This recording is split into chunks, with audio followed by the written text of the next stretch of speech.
আমার মেয়েটা বোবা, কথা বলতে পারে না। আমার মেয়েটা তার জীবনের কোনো দিন কোনো অপর পুরুষের সাথে কথা বলে নাই।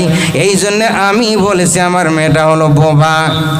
বন্ধুগণ, এরপর উনি বলতেছে, আমি বলেছি আমার মেয়েটা কানে শোনে না, এই জন্য আমি বলেছি আমার মেয়েটা কোনোদিন অপর পুরুষের কোনো আওয়াজ আমার মেয়ের কানে আসে নাই।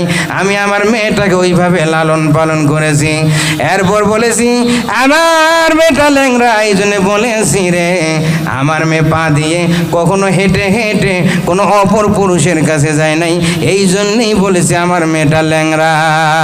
জোরে জোরে বলুন সুবহানাল্লাহ। তাহলে দেখেন আব্দুল কাদের জিলানী ওই মেয়ের পেট থেকে হয়েছে, যার এত বড় কিবা।